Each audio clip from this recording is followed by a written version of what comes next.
Bismillahirrahmanirrahim. Assalamualaikum warahmatullahi ta'ala wabarakatuh. Selamat pagi murid-murid semua.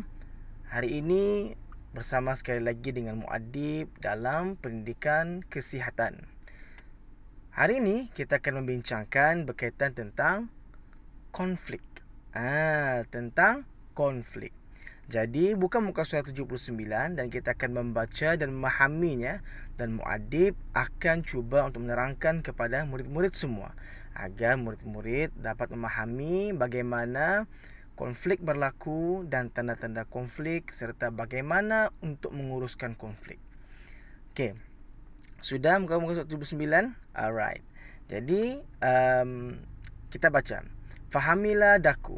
Kadangkala Chin An berselisih faham atau berbeza pendapat dengan adiknya. Keadaan ini menimbulkan konflik dalam diri Chin An. Konflik juga boleh berlaku dengan rakan sebaya. Dengan rakan sebaya. Cuba kita tengok apa yang berlaku dalam gambar yang ditunjukkan di atas. Yang gambar pertama ni kita zoomkan sedikit supaya adik dapat tengok. Okey, gambar pertama ni apa yang dibuat? Gambar pertama ni Chin An merampas pen daripada kawannya. Seperti yang kita sudah sebutkan tadi, konflik ini bukan hanya berlaku dalam kalangan adik-beradik, tapi boleh berlaku dengan rakan sebaya. Okey, yang kedua, Chin An berebut dengan adiknya tentang berebut patung dengan adiknya. Yang seterusnya, Chin An mendapat markah yang rendah. Tengok berapa markah dia? 43% ke 47%. Begitu markah dia. Dan yang seterusnya, Chin An mengganggu rakannya ketika belajar. Jadi ini dinamakan sebagai punca konflik. Punca konflik ni maksudnya punca kepada berlakunya pergaduhan, punca kepada berlakunya persengketaan di antara dua orang ataupun lebih, sama ada dengan adik-beradik ataupun dengan rakan. Okey, tengok sini. Tatkala tanda-tanda konflik pula. Kebiasaannya konflik akan menimbulkan tanda-tanda yang tidak diingini. Mudah untuk kita katakan, iaitu tanda-tanda yang berlawanan dengan sifat kegembiraan ataupun keseronokan. Kita tengok tanda-tanda konflik yang berlaku. Chin An dia marah. Chin An dia marah. Dan yang kedua, Chin An bengis. Dan yang ketiga, Chin An kecewa. Dan yang keempat, Chin An berasa murung.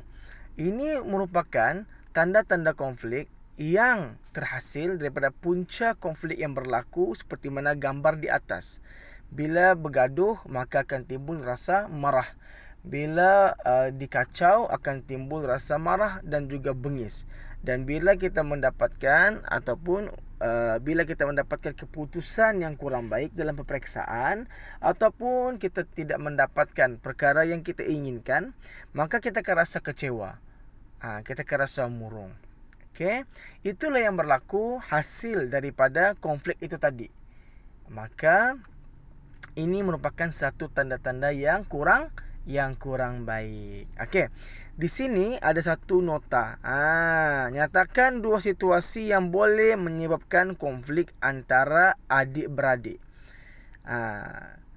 Nanti untuk adik-adik semua, cuba tulis dalam buku.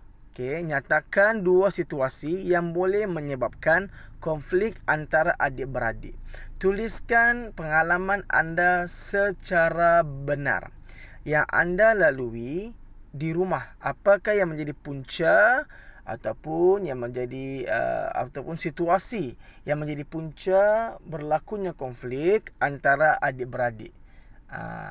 Kita pun faham kadang-kadang berlakunya pergaduhan kecil.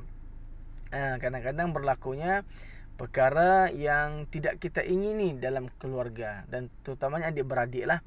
Jadi Muadib mau Tuliskan dalam buku, nyatakan dua situasi yang boleh menyebabkan konflik antara adik-beradik. Tuliskan pengalaman anda yang sebenar dan nanti akan diperiksa oleh guru yang mengajar adik-adik semua. Okey. Jadi sampai sini setakat ni faham insya-Allah. Kita akan ke muka surat ke 80 pula. Okey. Bagaimana cara kita untuk menangani konflik? Menangani konflik. Yang berikut adalah antara langkah-langkah untuk menangani konflik. Yang pertama, kita memaafkan rakan atau adik-beradik. Contohnya macam tadi kita sudah buat, contohnya Chin An sudah buat kawan dia marah. Maka dia perlu untuk memaafkan dan dia perlu untuk minta maaf. Dua perkara yang penting, minta maaf dan memaafkan. Kita kena rajin minta maaf dengan orang. Meskipun pada keadaan itu mungkin kita tidak salah, tetapi untuk memperbetulkan keadaan, kita kena ringankan lidah untuk memohon maaf. Terutamanya kepada adik-beradik, rakan-rakan dan juga ibu bapa. Dan dalam masa yang sama, bila ada orang memohon maaf kepada kita, maka kita sebaiknya memaafkan rakan atau adik-beradik yang telah mencetuskan konflik di antara kita. Okey, seterusnya langkah yang kedua ialah menjauhkan diri daripada situasi konflik. Menjauhkan diri daripada situasi konflik. Contohnya berlaku satu ataupun kawan anda ataupun adik-beradik anda, membawa untuk ke arah pergaduhan, contohnya marah-marah contohnya kan. Jadi apa yang perlu kita buat? Kita menjauhkan diri daripada situasi konflik. Takut kalau kita masih berada di situ, asalnya daripada marah-marah tadi bertukar menjadi gaduh-gaduh. Bertukar menjadi gaduh-gaduh. Jadi bertukar jadi gaduh-gaduh yang asalnya tadi hanya menyakitkan hati, bila bergaduh menyakitkan pula tubuh badan. Ada pula yang lebam, ada pula yang berdarah. Jadi untuk itu kita jauhkan diri daripada situasi konflik. Okey, boleh faham sampai sini insya-Allah. Dan seterusnya kita pergi pula bertolak ansur dalam pergaulan. Okey. Bertolak ansur ni sebenarnya dia memerlukan satu sifat yang sifat lemah lembut yang sangat tinggi. Kadang-kadang bertolak ansur ni kita bukan menunjukkan yang kita kalah. Mengalah bukan menunjukkan kita kalah, tidak. Tetapi mengalah ini atau bertolak ansur ini menunjukkan yang kita matang dan kita memahami apa yang akan berlaku kalau kita meneruskan konflik tadi, ataupun kita matang dan kita boleh menilai supaya apa yang berlaku akan menjadi lebih baik. Jadi itu kita perlu untuk betul ansur dalam pergaulan. Tidak boleh je kalau kita mau cakap saya mau apple aja kita mau. Tapi yang ada kawan bagi mungkin oren. Contohnya kan. Jadi kita kena betul ansur lah. Betul ansur. Begitu. Harap mudah difahami lah. Okey. Dan yang seterusnya, menghormati perasaan orang lain. Kita kena hormat perasaan orang. Kadang kalau ada orang sedih, kita hormat perasaannya, kita dengar apa yang dia ingin katakan. Kalau orang itu dia marah contohnya, kita dengar apa punca dia marah. Dan kita kena menghormati perasaan orang, jangan buat orang sedih dan jangan buat orang marah. Jangan buat orang sedih dan jangan buat orang marah. Sebab kan perasaan tu tidak bagus sebenarnya. Bila kita membuat orang sedih, kita membuat orang marah, maka perasaan itu tidak bagus. Sikap itu tidak bagus. Sebab bila orang marah, bila orang sedih, tiada orang mau kawan sama kita. Sedih kan? Tidak ada satu orang pun di dunia ini mampu hidup sendiri sahaja tanpa bergaul dengan orang lain. Kalau ada pun hidupnya dia pun tak tahu macam mana mau cerita. Macam kita ni manusia normal, kita perlu untuk berada dengan orang, berkawan dengan orang kan. Kita perlu untuk bergaul dengan orang kan. Contohnya kita pergi kedai beli barang. So pergaulan itu penting. So dengan ada pergaulan yang baik, maka akan menciptakan kegembiraan dan juga kebahagiaan bukan saja pada diri kita, tapi pada orang sekeliling. Yang akhirnya nanti kita juga yang merasa senang. Okey. Sekarang ni ada satu lagi tugasan. Lakonkan aktiviti menangani konflik berdasarkan gambar di atas.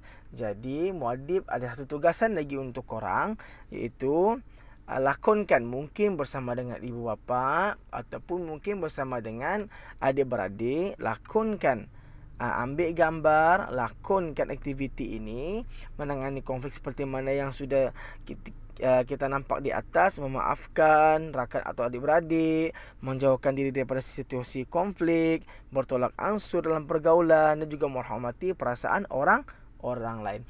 Jadi, tolong lakonkan aktiviti ini, ambil video, pastikan video yang diambil itu sesuai, dari segi pemakaian, dari segi keadaannya.